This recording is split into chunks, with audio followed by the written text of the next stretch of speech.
ನಮಸ್ತೆ ಫ್ರೆಂಡ್ಸ್, ನಾನು ಆಶಾ ಗೌರಿ. ಅಕ್ಷಯ ಪಾತ್ರೆ ಅಡುಗೆ ಮನೆಗೆ ನಿಮ್ಮನ್ನು ಪ್ರೀತಿಯಿಂದ ಸ್ವಾಗತ ಮಾಡ್ತಾ ಇದ್ದೇನೆ. ಇವತ್ತು ಯುವಕರಿಗೆ, ಮಕ್ಕಳಿಗೆ ಎಲ್ರಿಗೂ ಇಷ್ಟ ಆಗುವಂಥ ಒಂದು ಅಡುಗೆಯನ್ನು ಮಾಡಿ ತೋರಿಸ್ತಾ ಇದ್ದೇನೆ. ಅದು ಪಿಜ್ಜಾ. ಪಿಜ್ಜಾದಲ್ಲೂ ಸಹ ಚೀಸ್ ಬರ್ಸ್ಟ್ ಪಿಜ್ಜಾ ಮಾಡಿ ತೋರಿಸ್ತಾ ಇದ್ದೇನೆ. ಚೀಸ್ ತುಂಬಿದಂಥ ಈ ಚೀಸ್ ಬರ್ಸ್ಟ್ ಪಿಜ್ಜಾ ಹೇಗಿರ್ತದೆ ಅಂತ ಈಗ ನೋಡ್ಕೊಳ್ಳಿ ಬನ್ನಿ.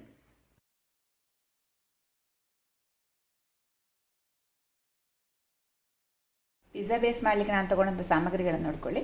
ಮೈದಾ 1.5 ಕಪ್ಪು, ಇದು ಸಕ್ಕರೆ 1.5 ಟೀ ಸ್ಪೂನು, 1 ಟೇಬಲ್ ಸ್ಪೂನ್ ಆಗುವಷ್ಟು ಬೆಣ್ಣೆ, ಇದು 1 teaspoon instant dry yeast, active dry yeast ಅಲ್ಲ, ಇನ್ಸ್ಟಂಟ್ ಡ್ರೈ ಈಸ್ಟ್.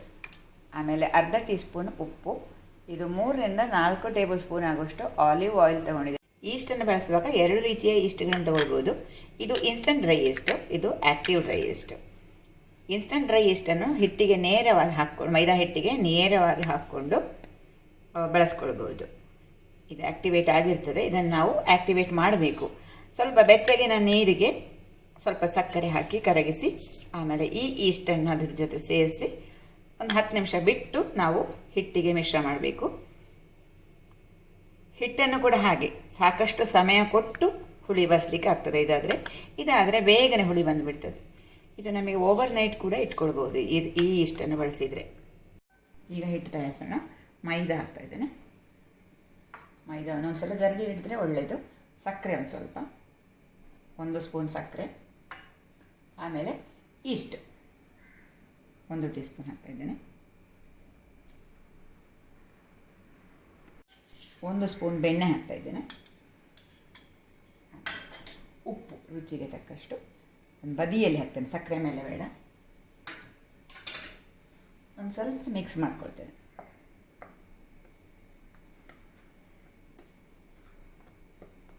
ಮಿಕ್ಸ್ ಮಾಡಿ ನೀರು ಸೇರಿಸ್ತೇನೆ.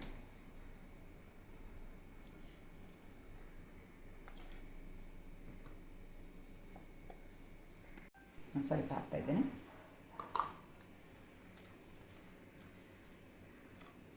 ನೋಡಿ, ಸಾಫ್ಟ್ ಕನ್ಸಿಸ್ಟೆನ್ಸಿ, ಸ್ವಲ್ಪ ಗಟ್ಟಿಯಾಗಿ ಬರಬಾರ್ದು, ಸ್ವಲ್ಪ ಮೆದುವಾಗಿರಬೇಕಿದು. ಒಂದು 3/4 ಕಪ್ ಆಗುವಷ್ಟು ನೀರು ಹಾಕಿದ್ದೇನೆ. ಈಗ ಅಂಟಿರಬೇಕು ನೋಡಿ ಹಿಟ್ಟು. ಅಷ್ಟು ಬೇಗನೆ ಈಸ್ಟ್ ಆ್ಯಕ್ಟಿವೇಟ್ ಆಗಿ ನೋಡಿ ಈ ಥರ ಆಯಿತು ಅಂತ.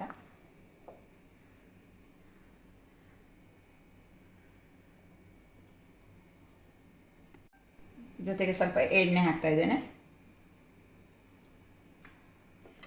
ಆಲಿವ್ ಆಯಿಲ್ ಬಳಸ್ತಾ ಇದ್ದೇನೆ. ಆಲಿವ್ ಆಯಿಲ್ ಇಲ್ಲ ಅಂತಂದರೆ ಸನ್ಫ್ಲವರ್ ಆಯಿಲ್ ಹಾಕ್ಕೊಳ್ಬೋದು, ಆದರೆ olive oil preferably olive oil ಒಳ್ಳೆಯದು. ಚೆನ್ನಾಗಿ ಕಲಸ್ಕೊಳ್ಬೇಕು. ಇನ್ನೀಗ ಅದನ್ನು ಚೆನ್ನಾಗಿ ನಾದ್ಕೊಳ್ಬೇಕು. ಸ್ವಲ್ಪ ಒಣ ಹಿಟ್ಟು ಹಾಕ್ಕೊಂಡು ಇದನ್ನು ನಾದ್ಕೊಳ್ಬೋದು.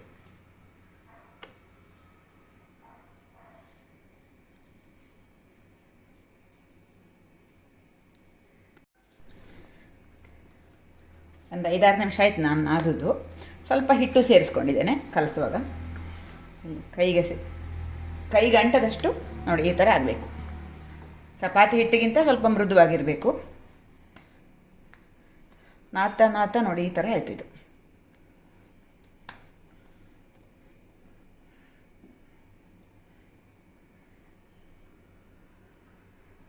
ಈ ಥರ ಆಯಿತು.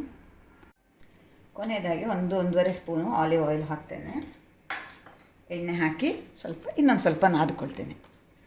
ಎಣ್ಣೆ ಹಾಕಿ ನಾದಿದರೆ ಒಳ್ಳೆಯದಾಗ್ತದೆ ನೋಡಿ.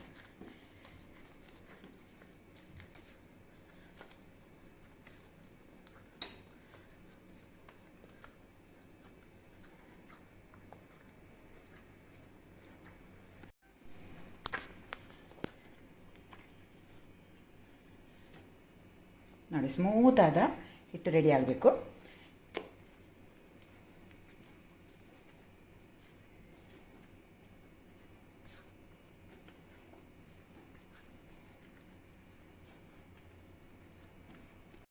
ಕೊನೆಯದಾಗಿ ಎಲ್ಲ ಬದಿಯಿಂದ ಈ ಥರ ಸ್ಟ್ರೆಚ್ ಮಾಡ್ಕೊಳ್ತೇನೆ ನೋಡಿ ಹಿಟ್ಟು.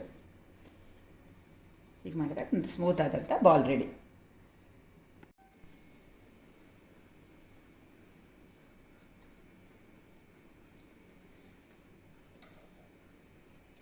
ಒಂದು ಎತ್ತರದ ಪಾತ್ರೆಗೆ ಸ್ವಲ್ಪ ಎಣ್ಣೆ ಹಾಕಿದ್ದೇನೆ.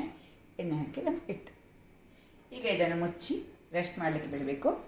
ಇದೀಗ ಡಬ್ಬಲ್ ಅಥವಾ 3 ಪಾಲು ಡಬ್ಬಲ್ ಆಗಬೇಕು ಕನಿಷ್ಠ, ಅಷ್ಟೇ ಎತ್ತರ ಬರುವ ತನಕ ನಾವು ಕಾಯಬೇಕು. ಈ ಹುಳಿ ಬರಲಿಕ್ಕೆ ಇಡೋಣ. ಸರಿ 1 ಗಂಟೆ ಆಯಿತು ನೋಡಿ, ಎಷ್ಟು ಚೆನ್ನಾಗಿ ಉಬ್ಬಿದೆ. ಇದೊಂದು 2 ಅಲ್ಲ 3 ಪಟ್ಟು ಉಬ್ಬಿದೆ. ಇದು ಚೆನ್ನಾಗಿ ಬಂದಿದೆ. ಈಗ ಇದನ್ನೊಂದು ಸತಿ ಪಂಚ್ಕೊಡೋಣ. ಅದಕ್ಕೆ ನೋಡಿ ಉಬ್ಬಿದೆ.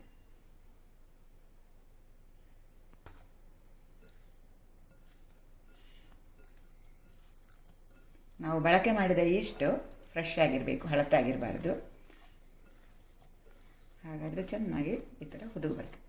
ಇನ್ನೊಂದು ಸತಿಗೆ ಚೆನ್ನಾಗಿ ಕಲಿಸ್ಕೊಳ್ತೇನೆ. ಇನ್ನೊಂದು 10 ರಿಂದ 15 ನಿಮಿಷ ಈ ಥರ ವಾಪಸ್ ಇಡ್ತೇನೆ ಮುಚ್ಚಿ. ಆಮೇಲೆ ನಾವು ಇದನ್ನು ಪಿಜ್ಜಾ ಬೇಸಾಗಿ ಬಳಕೆ ಮಾಡ್ಕೊಳ್ಬೋದು. ಮತ್ತು 15 ನಿಮಿಷ ಆಯಿತು, ಪುನಃ ಉಬ್ಬಿದೆ ನೋಡಿ. ಇನ್ನೀಗ ನಾವು ಇದನ್ನು ಪಿಜ್ಜಾ ಬೇಸಾಗಿ ಬಳಕೆ ಮಾಡ್ಕೊಳ್ಬೋದು. ಇದನ್ನು ಒತ್ತಿ ಬೇಕಾದಾಗ ಪಿಜ್ಜಾ ರೆಡಿ ಮಾಡ್ಕೊಳ್ಬೋದು. ಇಲ್ಲಿ ನಾನು ಪ್ರೋಸೆಸ್ ಚೀಸ್ ಉಪಯೋಗ ಮಾಡ್ತಾ ಇದ್ದೇನೆ, ಅಮೂಲ್ನವ್ರದ್ದು. ಇದು ಅರ್ಧ ಖಾಲಿಯಾಗಿದೆ, ಇದು ಅರ್ಧವನ್ನು ತುರ್ಕೊಳ್ತೇನೆ ನಾನು. ಚೀಸು ತುರಿದಾಯಿತು. ಇದನ್ನು ನಾವೀಗ ಮೆಲ್ಟ್ ಮಾಡ್ಕೊಳ್ಬೇಕು. ಮೆಲ್ಟ್ ಮಾಡೋದು ಹೇಗೆ ಅಂತಂದರೆ ಡಬಲ್ ಬಾಯ್ಲರಲ್ಲಿ ಮಾಡ್ಕೊಳ್ಳೋದು. ಡಬಲ್ ಬಾಯ್ಲರ್ ಅಂದರೆ ನಾನು ಇಲ್ಲೊಂದು ಪಾತ್ರೆಯಲ್ಲಿ ನೀರು ಕುದಿಲಿಕ್ಕೆ ಇಟ್ಟಿದ್ದೇನೆ. ಈ ಕುದಿತಾ ಇರುವ ನೀರಿಗೆ ಇದರ ಮೇಲೆ ಒಂದು ಪಾತ್ರೆ ಇಡ್ತೇನೆ. ಆಮೇಲೆ ಚೀಸನ್ನು ಇದರಲ್ಲಿ ಹಾಕ್ತೇನೆ. ಇದಕ್ಕೊಂದು ಸ್ವಲ್ಪ ಬೆಣ್ಣೆ ಹಾಕ್ತಾ ಇದ್ದೇನೆ. 1 ಟೇಬಲ್ ಸ್ಪೂನ್ ಆಗುವಷ್ಟು ಬೆಣ್ಣೆ. ಬೆಣ್ಣೆ ಜೊತೆ ನಾವು ತುರಿದಂಥ ಚೀಸ್,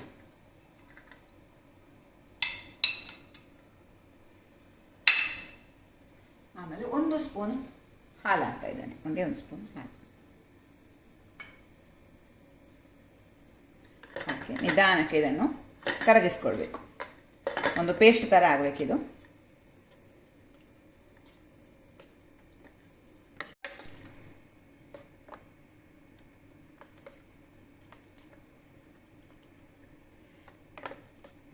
ಹದವಾದ ಉಷ್ಣತೆಯಲ್ಲಿ ಕರಗ್ತಾ ಇದೆ.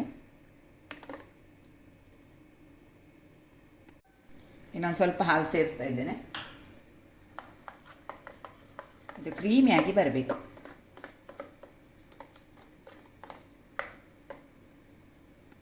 ಇದು ಚೆನ್ನಾಗಿ ಕರಗಿದ್ರೆ ಆಯಿತು. ಗ್ಯಾಸ್ ಆಫ್ ಮಾಡ್ಕೊಳ್ತೇನೆ. ಇದನ್ನೊಂದು ಪಾತ್ರೆಗೆ ಹಾಕ್ತಾ ಇದ್ದೇನೆ. ಇದನ್ನು ಈ ಥರ ಮಾಡಿ ಸ್ಟೋರ್ ಮಾಡಿ ಇಟ್ಕೊಳ್ಬೋದು. 1 ಕಪ್ ಮೊಜರೆಲ್ಲಾ ಚೀಸನ್ನು ತುರ್ಕೊಂಡಿದ್ದೇನೆ. 1 ಕಪ್ಪು ಚೀಸ್ ಸ್ಪ್ರೆಡ್ ನಾವು ಮನೆಯಲ್ಲೇ ಮಾಡಿದ್ದು ತೊಗೊಂಡಿದ್ದೇನೆ. ಇಲ್ಲಿ 1 ಕಪ್ ಆಗುವಷ್ಟು ಪಿಜ್ಜಾ ಸಾಸ್ ನಾನು ಮನೆಯಲ್ಲೇ ಮಾಡಿದ್ದು, ಅದನ್ನು ತೊಗೊಂಡಿದ್ದೇನೆ. ಇದು ಹೊರಗಡೆಯಿಂದ ಕೂಡ ರೆಡಿಮೇಡ್ ಕೂಡ ತರ್ಬೋದು. ಮನೆಯಲ್ಲಿ ಮಾಡಿದರೆ ತುಂಬ ಸ್ಪೆಷಲ್ಲು. ಹಾಗೆ ಮನೆಯಲ್ಲಿ ಮಾಡಿದರೆ ಪಿಜ್ಜಾ ಸಾಸು. ಈ ತರಕಾರಿಗಳು ಜೋಳ ತೊಗೊಂಡಿದ್ದೇನೆ, ಕಾರ್ನು, ಈರುಳ್ಳಿ, ಟೊಮ್ಯಾಟೊ, ಕ್ಯಾಪ್ಸಿಕಮ್, ಇದು ಆಲಿವ್ಸನ್ನು ಸಣ್ಣದಾಗಿ ಹೆಚ್ಕೊಂಡಿದ್ದೇನೆ. ಸ್ವಲ್ಪ ಬೆಣ್ಣೆ ತೊಗೊಂಡಿದ್ದೇನೆ. ಇದು ಮೇಜ್ ಫ್ಲೋರ್ ಅಥವಾ ಕಾರ್ನ್ಮೀಲ್ ಅಂತ ಹೇಳ್ತಾರೆ, ಮೆಕ್ಕೆಜೋಳದ ಹಿಟ್ಟು. ಇಷ್ಟು ಸಾಮಗ್ರಿಗಳನ್ನು ತೊಗೊಂಡಿದ್ದೇನೆ. ಸುಮಾರು 10-15 ವರ್ಷದಿಂದ ನಾನು ಪಿಜ್ಜಾ ಮನೆಯಲ್ಲಿ ಮಾಡ್ತೇನೆ. ಹೊರಗಿನಿಂದ ಪಿಜ್ಜಾ ಬೇಸ್ ತಂದು ಕೂಡ ಮಾಡ್ತೇನೆ, ಮನೆಯಲ್ಲಿ ಕೂಡ ಮಾಡ್ತೇನೆ. ಆದರೆ ಹೊರಗಿನಿಂದ ತರುವುದಕ್ಕಿಂತ ಮನೆಯಲ್ಲಿ ಮಾಡುವ ಪಿಜ್ಜಾ ಬೇಸ್ ತುಂಬ ರುಚಿ, ತುಂಬ ವ್ಯತ್ಯಾಸ ಕಾಣಿಸ್ತದೆ. ಪರಿಮಳದಲ್ಲೂ ತುಂಬ ಚೆನ್ನಾಗಿರ್ತದೆ.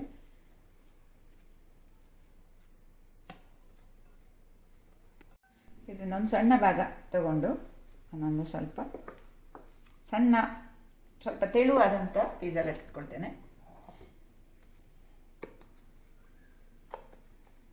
ಮೈದಾವನ್ನೇ ಅಡಿಗೆ ಬಳಸ್ಕೊಂಡಿದ್ದೇನೆ ಸ್ಪ್ರೆಡ್ ಮಾಡಲಿಕ್ಕೆ.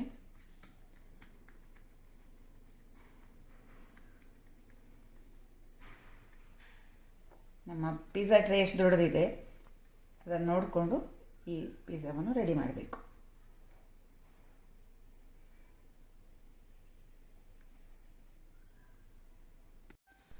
ಸ್ವಲ್ಪ ಹಿಟ್ಟು ತಗೊಂಡು ಈ ಥರ ಲಟ್ಟಿಸ್ಕೊಳ್ತೇನೆ. ಇದನ್ನು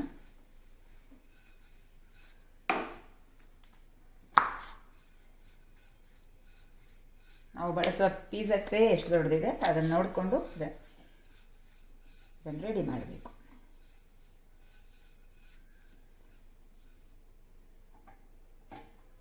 ಈಗ ಇದನ್ನು ತೆಗೆದು ಒಂದು ತವಾದ ಮೇಲೆ ಬೆಚ್ಚಗೆ ಮಾಡಿಕೊಳ್ಬೇಕು. ಜಾಸ್ತಿ ಬಿಸಿ ಆಗೋದು ಬೇಡ, ಸ್ವಲ್ಪ ಬೆಚ್ಚಗೆ ಮಾಡಿ ಹದವಾಗಿ ಮಾಡಿದರೆ ಸಾಕು. ಒಂದು ಸ್ವಲ್ಪ ಹೊತ್ತಿಟ್ಟರೆ ಸಾಕು, ಸಣ್ಣ ಗುಳ್ಳೆ ಬಂದರೆ ಥರ ಸಾಕು. ಇದು ಬೆಳ್ಳಗೆ ಇದ್ದರೆ ಕೆಂಪಾಗಬಾರ್ದು. 2 ಬದಿ ಸ್ವಲ್ಪ ಬೇಯಿಸ್ಕೊಳ್ಬೇಕು. ಸಾಕು. ಎರಡು ಬದಿ ಬೆಳ್ಳಗೆ ಇದೆ, ಸಾಕು. ಪಿಜ್ಜಾ ಮಾಡಲಿಕ್ಕೆ ಪಿಜ್ಜಾ ಟ್ರೇ ತಗೊಳ್ಬೋದು, ಅಥವಾ ನಾನಿಲ್ಲಿ ಸಾದಾ ಬೇಕಿಂಗ್ ಟ್ರೇಯನ್ನೇ ಬಳಸ್ತಾ ಇದ್ದೇನೆ. ಅದಕ್ಕೆ ಬೆಣ್ಣೆ ಹಚ್ಕೊಳ್ತಾ ಇದ್ದೇನೆ. ಈಗ ಪಿಜ್ಜಾ ಮಾಡುವ ಮೊದಲು ಇದಕ್ಕೆ ಕಾರ್ನ್ ಮೀಲ್ ಹಾಕ್ತಾ ಇದ್ದೇನೆ. ಇದು ಹಾಕೋದ್ರಿಂದ ಪಿಜ್ಜಾದ ಕ್ರಸ್ಟು ಚೆನ್ನಾಗಿ ಕ್ರಿಸ್ಪಿಯಾಗಿ ಬರ್ತದೆ. ಇದರ ಬದಲಾಗಿ ಮೈದಾದ ಜೊತೆ ಸ್ವಲ್ಪ ಚಿರೋಟಿ ರವೆ ಸೇರಿಸ್ಕೊಂಡು ಕೂಡ ಮಾಡ್ಕೊಳ್ಬೋದು, ಇದಿಲ್ಲ ಅಂತಂದರೆ. ಎಷ್ಟು ದೊಡ್ಡದು ಬೇಕೋ ಅಷ್ಟು ದೊಡ್ಡದಾಗೆ ಮಾಡ್ಕೊಳ್ಬೋದು. ಕೈಗೂ ಒಂದು ಸ್ವಲ್ಪ ಹಿಟ್ಟು ಸೇರಿಸ್ಕೊಂಡು ಚೆನ್ನಾಗಿ ಯಾವ ಸೈಜ್ ಬೇಕೋ ಆ ಸಹ ತಿರುಗಿಸ್ಕೊಳ್ಳಿಕ್ಕೆ ಕೂಡ ಕೆಳಗೆ ಕಾರ್ನ್ಮೀಲ್ ಹಾಕಿದ್ದು ಅನುಕೂಲ ಆಗ್ತದೆ. ಮೆಕ್ಕೆಜೋಳದ ಹಿಟ್ಟು, ಮೈದಾ ಆದರೆ ಅದು ಸ್ಮೂತ್ ಆಗಿರ್ತದೆ. ಕ್ರಸ್ಟ್ ಕೆಲವರಿಗೆ ದಪ್ಪ ಇಷ್ಟ ಇರ್ತದೆ, ಕೆಲವರಿಗೆ ತೆಳು ಇಷ್ಟ ಇರ್ತದೆ.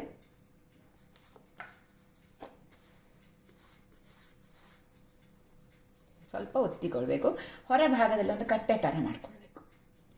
ಎಲ್ಲ ಅಂದರೆ ಚೀಸೆಲ್ಲ ಹೊರಗಡೆ ಬರ್ತದೆ. ಇದರ ಒಳಗಡೆ ಅಷ್ಟೇ ನಾವು ಚೀಸನ್ನು ಬಳಕೆ ಮಾಡೋದು, ಚೀಸ್ ಮತ್ತು ಸಾಸು. ಇಲ್ಲೊಂದು ಕಟ್ಟೆ ಥರ ಹೀಗೆ ಮಾಡ್ಕೊಳ್ಬೇಕು.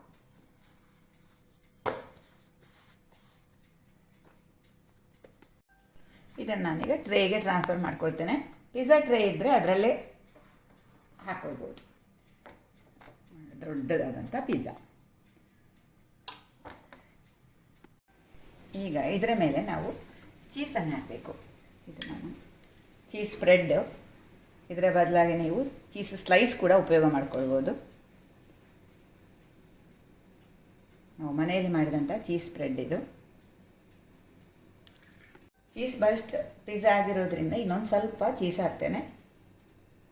ಇದು ಮೊಝರೆಲ್ಲಾ ಚೀಸು. ಇದು ನೋಡಿ, ಈ ಕಟ್ಟೆ ಒಳಗಡೆ ಹಾಕಿರಬೇಕು, ಇಲ್ಲಾಂದರೆ ಹೊರಗಡೆ ಬರ್ತದೆ. ಬೇಯ್ತಾ ಇದ್ದ ಹಾಗೆ ಹೊರಗೆ ಸ್ಪಿಲ್ ಆಗ್ತದೆ. ಸಾಕು. ಇದರ ಮೇಲೆ ನಾವು ಮಾಡಿಟ್ಟಂಥ ಈ ಚಪಾತಿ ಅಥವಾ ಇನ್ನೊಂದು ಪಿಜ್ಜಾ ಅದನ್ನು ಇಡ್ತೇವೆ. ಇದನ್ನು ಕವರ್ ಆಗಬೇಕಿದು. ಕವರ್ ಮಾಡಿ ಇದನ್ನು ಮಡಚಬೇಕು. ಹೀಗೆ ಹೊರಗಿನ ಪಿಜ್ಜಾವನ್ನು ಇದ್ರ ಮೇಲೆ ಮುಚ್ಚಿಗೆ ಹಾಗೆ ಮಾಡಬೇಕು. ಬೇಕಾದರೆ ಒಂದು ಸ್ವಲ್ಪ ನೀರನ್ನು ಇಲ್ಲಿ ಬಳಸ್ಕೊಳ್ಬೋದು, ಒಣಗಿದ ಹಾಗೆ ಆದರೆ.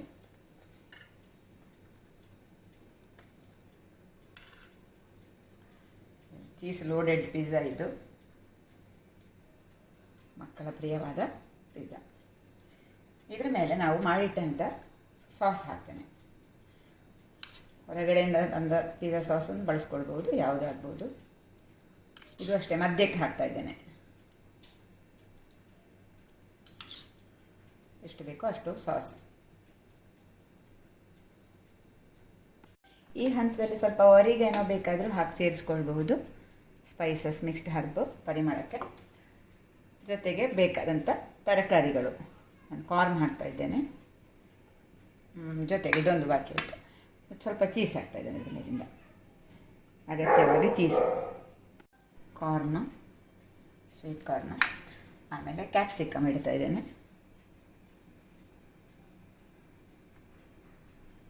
ಅಂದಕ್ಕೂ ಆಯಿತು, ರುಚಿಗೂ ಆಯಿತು. ಯಾವುದೆಲ್ಲ ಬೇಕಾ ಆ ತರಕಾರಿಗಳನ್ನು ಇಟ್ಕೊಳ್ಬೋದು. ಈರುಳ್ಳಿ ಯಾವ ಆಕಾರದಲ್ಲೂ ಇಚ್ಕೊಳ್ಬೋದು, ತೊಂದರೆ ಇಲ್ಲ, ಅಲಂಕಾರಕ್ಕೆ ಬೇಕಾದ ಹಾಗೆ. ಒಂದು ಸ್ವಲ್ಪ ಟೊಮೆಟೊವನ್ನು ಇಡ್ತೇನೆ ನಾನು. ನಿಮಗೆ ಯಾವ್ದು ಬೇಕೋ ಅದನ್ನು ಇಟ್ಕೊಳ್ಬೋದು, ಚೆಂದ ಕಾಣುವ ಹಾಗೆ.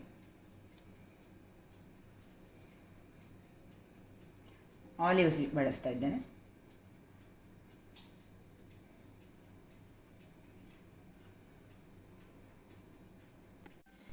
ಪಿಜ್ಜಾ ಓವನಿಗೆ ಹೋಗಲಿಕ್ಕೆ ರೆಡಿ ಆಯಿತು. ಈಗ ನಾವು ಓವನ್ ಸೆಟ್ಟಿಂಗ್ ತೋರಿಸ್ತೇನೆ. 10 ನಿಮಿಷ ಪ್ರೀ ಹೀಟ್ ಮಾಡಿದ್ದೇನೆ. 230 ಡಿಗ್ರಿ ನಂದು ಹೈಯೆಸ್ಟ್ ಟೆಂಪರೇಚರ್ ಇರೋದು ಓವನಲ್ಲಿ. 250 ಡಿಗ್ರಿವರೆಗೆ ಮಾಡಿಸ್ಕೊಳ್ಬೋದು. 10 ರಿಂದ 12 ನಿಮಿಷ ಬೇಕ್ ಮಾಡ್ಕೊಳ್ಬೇಕು. ಮಧ್ಯಭಾಗದಲ್ಲಿ ಇಡ್ತೇನೆ.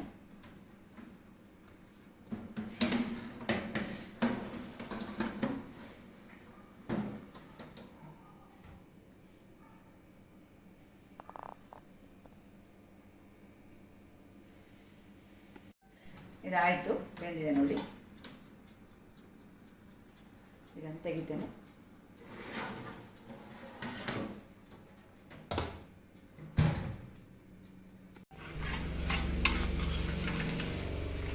Pizza ready. ಇದನ್ನು ಪ್ಲೇಟಿಗೆ ಹಾಕ್ಕೊಳ್ತೇನೆ. ಚೀಸ್ ತುಂಬಿದ ಪಿಜ್ಜಾ. ಕಟ್ ಮಾಡುವ ಸಮಯ.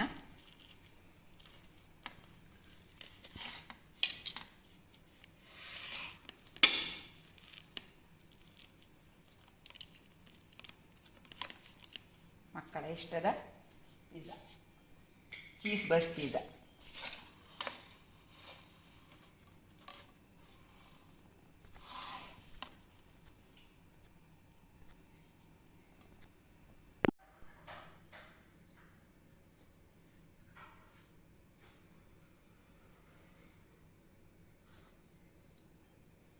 ಈ ಪಿಜ್ಜಾದಲ್ಲಿ ನಾನು ಬಳಸಿದಂಥ ಪಿಜ್ಜಾ ಸಾಸ್ ಇದೆಯಲ್ಲ, ಅದರ ವಿಡಿಯೋನ ಅಪ್ಲೋಡ್ ಮಾಡಿರ್ತೇನೆ. ಅದರ ಮಾಹಿತಿಗಾಗಿ ಡಿಸ್ಕ್ರಿಪ್ಷನ್ ಬಾಕ್ಸ್ ನೋಡ್ಕೊಳ್ಳಿ, ಅಲ್ಲಿ ಅದರ ಲಿಂಕ್ ಕೊಟ್ಟಿರ್ತೇನೆ, ನೋಡ್ಕೊಳ್ಳಿ. ಸ್ನೇಹಿತರೆ, ಮನೆಯಲ್ಲೇ ಮಾಡುವ ಪಿಜ್ಜಾ ವಿಧಾನ ನೋಡ್ಕೊಂಡ್ರಲ್ಲ, ಇದು ಇಷ್ಟ ಆಯಿತು ಅಂತ ಅಂದ್ಕೊಳ್ತೇನೆ. ಇಷ್ಟ ಆದರೆ ಒಂದು ಲೈಕ್ ಒತ್ತಿ, ನಿಮ್ಮ ಮಿತ್ರರಿಗೆ ಈ ವಿಡಿಯೋ ಲಿಂಕನ್ನು ಶೇರ್ ಮಾಡ್ಕೊಳ್ಳಿ. ಹೊಸಬರು ನನ್ನ ವಿಡಿಯೋ ನೋಡ್ತಾ ಇರೋರಾದರೆ ನಮ್ಮ ಅಕ್ಷಯ ಪಾತ್ರೆ ಅಡುಗೆ ಮನೆ ಚಾನಲನ್ನು ಸಬ್ಸ್ಕ್ರೈಬ್ ಮಾಡ್ಕೊಳ್ಳಿ. ಸಬ್ಸ್ಕ್ರೈಬ್ ಮಾಡುವುದರೊಂದಿಗೆ ಬದಿಯಲ್ಲಿರುವ ಗಂಟೆ ಚಿತ್ರ ಅಥವಾ ಬೆಲ್ ಐಕಾನನ್ನು ಒತ್ತಿಕೊಳ್ಳಿ. ಬೆಲ್ ಐಕಾನ್ ಒತ್ತಿದಾಗ ನಿಮಗೆ 3 ಆಯ್ಕೆಗಳು ಲಭ್ಯ ಆಗ್ತದೆ. ಅದರಲ್ಲಿ ಆಲ್ ಅನ್ನೋದನ್ನು ಸೆಲೆಕ್ಟ್ ಮಾಡ್ಕೊಳ್ಳಿ. Thank you.